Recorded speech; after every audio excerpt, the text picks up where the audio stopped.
તો છોટાઉદેપુરમાં નસવાડીથી કલેડિયા જવાના રોડનું કામ ચાલી રહ્યું છે। અંદાજિત 1.5 કરોડના ખર્ચે બનતા આ રોડની કામગીરી મજૂરો ભરોસે બનતી હોવાનો સ્થાનિકો આરોપ લગાવી રહ્યા છે। સાથે જ આ રોડની ગુણવત્તાને લઈને પણ સવાલો ઉઠી રહ્યા છે। રોડની કામગીરી જોવા પંચાયત R&Bના ઇજનેર પણ હાજર નથી। વળી કોન્ટ્રાક્ટરોના પણ ઇજનેર પણ જોવા નથી મળ્યા। રાજકોટની વિશ્વાસ એજન્સી દ્વારા ટેન્ડરના ભાવથી 5% વધારે ભાવથી કામગીરી લેવાઈ હોવા છતાંય ગુણવત્તાને લઈને પ્રશ્નો ઉઠ્યા છે। મોડી રાત્રે ઉતાવળમાં રોડની કામગીરી પૂરી કરાઈ રહી હોવાનો દાવો સ્થાનિકો કરી રહ્યા છે। તો ગટરોના ઉભરાયેલા પાણીના નિકાલ વગર RCC રોડનું કામકાજ કરાઈ રહ્યું છે, ત્યારે સ્થાનિકોને ડર છે કે જો રોગચાળો ફેલાશે તો જવાબદાર કોણ? રોડનું કામ જે ચાલે છે તે કોઈ જાતનું બી ગટર લાઈન કે કોઈ બી કામ કર્યા વગર જે વર્ષોથી પાણી ભરાય છે એ ગટરો બી સાફ કરતા નથી અને રોડ ઊંચો થશે ને પાણી ભરાશે।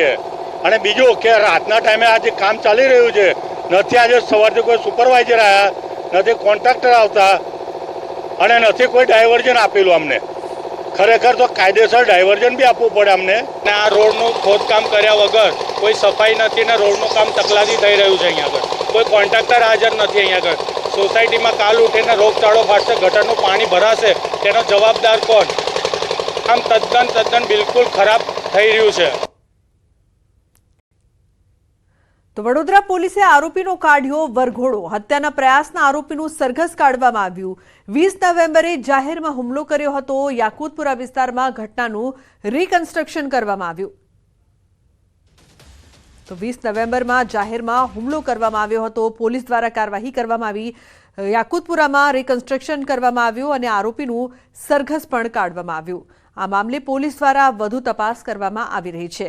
ઉલ્લેખનીય છે કે જાહેર રસ્તા પર હત્યાના પ્રયાસના આરોપીનું સરઘસ કાઢવામાં આવ્યું। તો આરોપીએ 20 નવેમ્બરના રોજ જાહેરમાં હુમલો કર્યો હતો।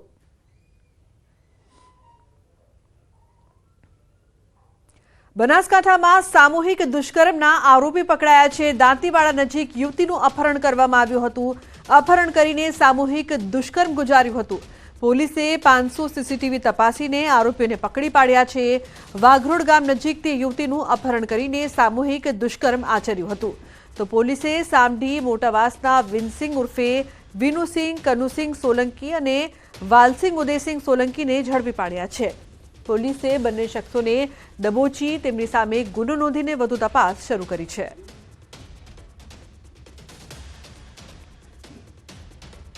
તો ભાવનગરમાં 22 વર્ષીય યુવતી સાથે છેડતીની ઘટના બની છે। પાણી ભરવા જતા યુવતી સાથે છેડતી કરવામાં આવી। વર્તેજ વિસ્તારમાં બની છે ઘટના। પોલીસે આરોપી ઘુઘા ચારુલિયા સામે નોંધ્યો છે ગુનો। તો યુવતીને સારવાર અર્થે હોસ્પિટલમાં ખસેડાઈ છે।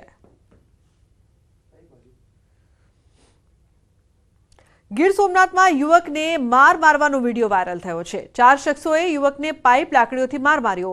વિડીયો સામે આવતા પોલીસે ગુનો નોંધીને કાર્યવાહી આરંભી છે। પેટ્રોલ આપવા જવાનું મન દુઃખ રાખીને યુવકને માર મરાયો। પાઇપ અને લાકડી વડે મારતા 4 શખ્સો સામે ગુનો દાખલ થયો છે। પેટ્રોલ આપવા જતા કરી હતી મારામારી। જાનથી મારી નાખીશુંની પણ ધમકી આપી। તો પોલીસે વિજય સોલંકી, પ્રવીણ સોલંકી, ભરત સોલંકી અને રમેશ સોલંકી સામે નોંધ્યો છે ગુનો। તો પાડોશી દેશ બાંગ્લાદેશમાં હિન્દુઓ પર અત્યાચારના પડઘા પડ્યા છે। ગીર સોમનાથના વેરાવળમાં પડ્યા।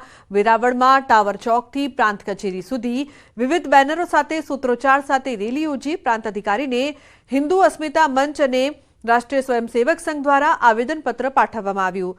સામાજિક સમરસતાના જિલ્લા સંયોજકે રોષ વ્યક્ત કર્યો છે। તેમણે કહ્યું કે બાંગ્લાદેશમાં હિન્દુઓ પર અત્યાચાર કરાઈ રહ્યા છે, મંદિરો તોડાઈ રહ્યા છે, હિન્દુ બહેનો પર દુષ્કર્મ કરાય છે, જેથી ભારત સરકારે હસ્તક્ષેપ કરી આ મુદ્દે યોગ્ય પગલાં ભરીને કાર્યવાહી કરવા જણાવ્યું છે।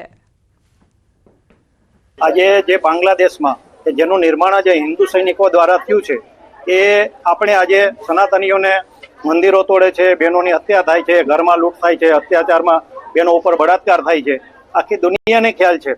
અને ત્યાંની જે સરકાર છે એ કોઈ પણ જાતના કોઈ પગલાં લેતી નથી। એટલે પૂરા હિન્દુ સમાજમાં આક્રોશ છે। બાંગ્લાદેશ જે આપણો પાડોશી દેશ છે ત્યાં હિન્દુઓ ઉપર જે રીતે નિર્મમ અત્યાચાર થાય છે અને એમાં ખાસ કરીને અમે જે માતાઓ બહેનો ભેગા થયા છે તો ત્યાં સ્ત્રીઓની જે દશા છે ને જોઈને અમારું હૃદય અંદરથી છેક સુધી કંપી જાય છે।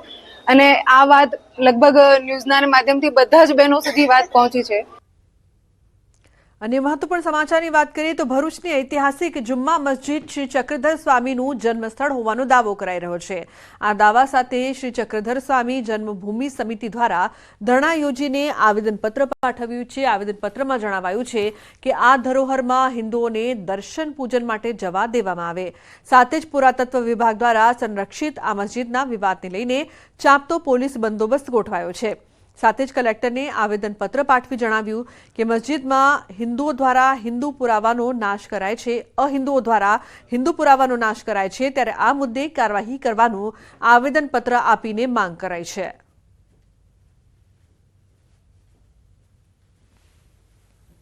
वहां पर हमारा जो वास्तु है, चक्रधर स्वामी जी का जन्मभूमि है, उसको अहिंदुओं द्वारा नष्ट किया जा रहा है. उसके एविडेंस हमारे पास है.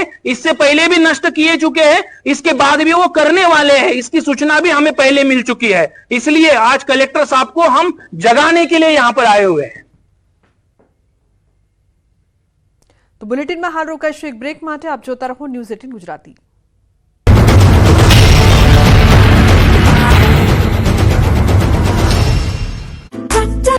ભાવનગરની સમરસ બોયઝ હોસ્ટેલમાં ફરી એક વખત વિદ્યાર્થીઓને પીરસવામાં આવતા ભોજનમાં જીવાત નીકળતા વિદ્યાર્થીઓએ હોબાળો મચાવ્યો. વિદ્યાર્થીઓમાં આક્રોશ ફેલાયો. ફરી એક વખત જમવામાં જીવાત નીકળતા વિદ્યાર્થીઓ સાથે એનએસયુઆઈના કાર્યકરો એકત્રિત થઈ ગયા અને હોબાળો મચાવ્યો. અને જમવામાં જીવાતો નીકળવાનું બંધ ન થાય તો આવેદનપત્ર આપવામાં આવશે. જીવાત નીકળવાનું બંધ નહીં થાય તો એનએસયુઆઈ વિરોધ કરશે. ભોજનમાં અવારનવાર જીવાતો નીકળતા વિદ્યાર્થીઓ બહારથી ભોજન મંગાવી રહ્યા છે, જેથી ભોજનની ગુણવત્તા સુધારવા માંગણી કરાઈ છે. હોસ્ટેલ દ્વારા આપવામાં આવતા ભોજનમાં નીકળતી જીવાતનો વિવાદ બહાર ન આવે તે માટે સમરસ હોસ્ટેલમાં રહેતા વિદ્યાર્થીઓને ભોજન લેવા જતી વખતે રસોડામાં મોબાઈલ લઈ જવા પર પ્રતિબંધ મૂકવામાં આવ્યો છે. જેલમાં અનેકવાર કેદીઓ પાસેથી મોબાઈલ મળે, પરંતુ ભાવનગરની જેલમાં કાચા કામના કેદી પાસેથી એવી જગ્યાએથી મોબાઈલ મળ્યો કે પોલીસ પણ ચોંકી ગઈ. પોલીસથી બચવા એવી ટેકનિક અપનાવી કે પોલીસની આંખો ચાર થઈ ગઈ. થયું એવું કે કેદી પાસે મોબાઈલ હોવાની ફરિયાદના પગલે પોલીસે ભાવનગર જિલ્લામાં સરપ્રાઇઝ ચેકિંગ હાથ ધર્યું. જે દરમિયાન જેલમાં બંધ કાચા કામના કેદી રવિ બારૈયાની તપાસ કરતા તેમની પાસેથી મોબાઈલ ચાર્જર મળ્યું, પરંતુ મોબાઈલ ન હતો. તેમની પૂછપરછ કરતા ગોળ ગોળ જવાબ આપ્યો, જેથી પોલીસને શંકા જતા જેલના મેડિકલ ઓફિસરના અભિપ્રાય દ્વારા કેદીને હોસ્પિટલ ખસેડવામાં આવ્યો. હોસ્પિટલમાં રવિ બારૈયાનો એક્સરે કરવામાં આવતા તેના ગુપ્ત માર્ગમાં મોબાઈલ દેખાયો. કેદીના શરીરના ગુપ્ત ભાગમાંથી મોબાઈલ રિકવર કરીને તેને કેદી વિરુદ્ધ ફરિયાદ નોંધવાની કાર્યવાહી કરવામાં આવી. હાલ કાચા કામના કેદીને હોસ્પિટલના પ્રિઝનલ વોર્ડમાં રાખવામાં આવ્યો છે. કેદીના ગુપ્ત ભાગેથી મોબાઈલ મળી આવતા ચકચાર મચી ગઈ હતી. પોલીસમાં જવા માંગતા યુવાનો માટે ખુશીના સમાચાર આવ્યા છે. પોલીસ બનાવવાનું સપનું સાકાર કરવું હોય તો તૈયારી શરૂ કરી દેજો, કેમ કે થોડા જ દિવસોમાં પોલીસ ભરતી થવાની છે. પોલીસ વિભાગમાં ખાલી પદોને લઈને ભરતી કરવામાં આવશે. આગામી 4 સપ્તાહમાં ભરતી કરાશે. ખાલી પડેલી 2000 જગ્યાની ભરતી કરાશે. આ અંગેની જાણકારી રાજ્ય સરકાર વતી સરકારી વકીલ ગુરુશરણ વિકરે મુખ્ય ન્યાયાધીશની ખંડપીઠમાં આપી. પાછલા 2 મહિનામાં કરેલી ભરતી અંગેની માહિતી પણ કોર્ટે ધ્યાને લીધી છે. ખાલી પડેલી 4723 પ્રમોશનલ પોસ્ટ પૈકી 3717 પોસ્ટ પર પણ ઝડપી કાર્યવાહી કરવામાં આવશે. હોમગાર્ડમાં જવા માટે ઉત્સુક યુવાનો માટે સારા સમાચાર આવ્યા છે.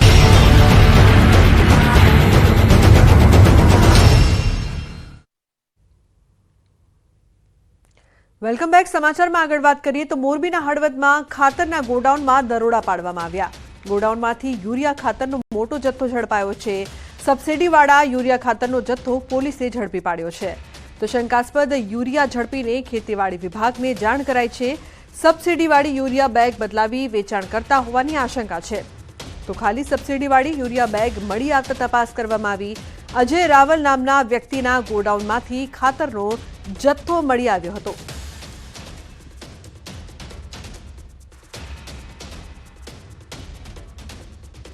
નર્મદામાં દીપડાએ બાળક પર હુમલો કર્યો છે. તો ખાટા આસિત્રા ગામમાં બાળક પર દીપડાનો હુમલો.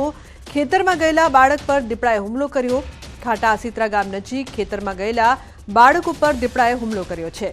તો દીપડાએ બાળક પર હુમલો કરીને ગળાના ભાગે દબોચી જઈ કપાસના ખેતરમાં 50 ફૂટ વધુ ખેંચી ગયો. દીપડો બાળકને ખેંચીને પાછળ દોડી બાળકના પિતાએ કર્યો બચાવ. દીપડાએ હુમલો કરતા 5 વર્ષીય બાળકને ગળાના ભાગે ગંભીર ઈજા પહોંચી છે.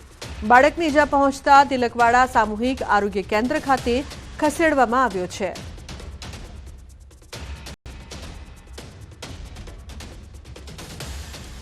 તો વલસાડ જિલ્લાના અંતરિયાળ, કપરાડા અને મહારાષ્ટ્રની હદ પર છેલ્લા કેટલાક સમયથી વાહન ચોરી થવાની ઘટનાઓ બની રહી છે, જે દિવસે દિવસે વધી રહી છે। પોલીસ આ મામલે સતર્ક થઈ જતા વાહન ચોરી કરનાર ટોળકી પોલીસના સકંજામાં આવી ગઈ છે।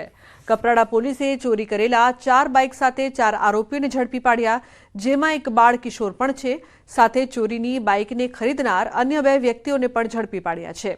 ઉલ્લેખનીય છે કે પોલીસને મળેલી બાતમીના આધારે કપરાડા નજીકથી પસાર થતા હાઈવે પરથી એક બાઇક પર આવેલા 2 વ્યક્તિઓને થોભાવવા પ્રયાસ કર્યો હતો, જેમાંથી એક સગીર ભાગી ગયો હતો, જ્યારે બાઇક ચાલક પોલીસના હાથે ઝડપાયો હતો।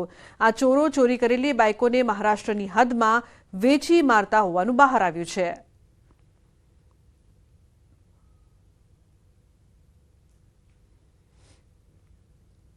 તો સુરેન્દ્રનગરના ધ્રાંગધ્રા ખાતે બાઇક શો રૂમમાંથી થયેલ બાઇક ચોરીનો ભેદ ઉકેલાયો છે। પોલીસે ગૌતમ મકવાણા નામના શખ્સને ઝડપી પાડ્યો છે।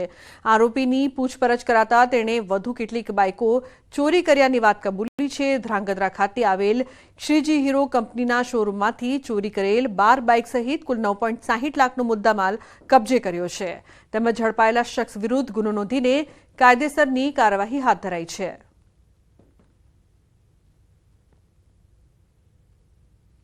રાજ્યમાં બાળ લગ્ન અને નાની ઉંમરે માતા બનવાના કેસ રોકવા સરકાર સતત પ્રયત્નશીલ છે। જનજાગૃતિ અભિયાનો ચાલે છે, તેમ છતાં અંતરિયાળ વિસ્તારોમાં નાની ઉંમરે લગ્ન અને દીકરીઓના કુમળી વયે માતાઓ બનવાના કેસ વધી રહ્યા છે। વલસાડ જિલ્લામાં એક વર્ષમાં 1500થી વધુ કુમળી વયની તરુણીઓ અને સગીરાઓ માતા બની હોવાના ચોંકાવનારા આંકડા બહાર આવ્યા। કુલ 19,678 પ્રેગ્નન્ટ વુમનનું રજિસ્ટર કરવામાં આવેલ છે। તે પૈકી જે માતાઓ 18 વર્ષથી નીચી ઉંમરના છે તેવી 628 જેટલી માતાની પ્રેગ્નન્સી રહી ગયેલ છે અને એ પ્રેગ્નન્ટ છે, જેનો પર્સન્ટેજ 3.19% છે। 14 વર્ષની પણ માતાઓ છે, જેનો સંખ્યા છે 5 છે। 15 વર્ષની પણ માતાઓ છે, જેની સંખ્યા 92 છે અને 16 વર્ષથી નીચેની પણ માતાઓ છે, જેની સંખ્યા 139 છે। ટેકોના રિપોર્ટ પ્રમાણે આપણે 15 થી 18નું જોઈએ તો 907 જેવા આપણા ડેટા નીકળે છે। અહીંયા સર આદિવાસી છે, થોડું કલ્ચર બી એવું છે, ભણવામાં થોડું અડધું છૂટી જતું હોય તો એના કારણે એ લોકો લિવ ઇન રિલેશનમાં રહેતા હોય છે, એટલે એના લીધે એ લોકો પ્રેગ્નન્સી બી રહે છે। દર મહિને અહીંયા અંડર એજમાં 10 થી 12 મહિલાઓ તો હોય જ છે। રીઝન મોસ્ટલી એવું હોય છે કે એ લોકો ઓલરેડી રિલેશનશિપમાં હોય છે, જે નાના એજના છોકરાઓ છોકરીઓ રિલેશનશિપમાં હોય છે। અહીંયાના જે સગાવાળા મતલબ એમના ઘરે ખબર જ હોય છે કે જોડાયેલા છે અને એવી રીતે એ લોકો સામાજિક રીતે મતલબ સગાઈ કરેલી હોય છે એ લોકોની, એવી રીતે, અને મોસ્ટલી એ રીઝનથી અહીંયા આવે છે અંડર એજમાં।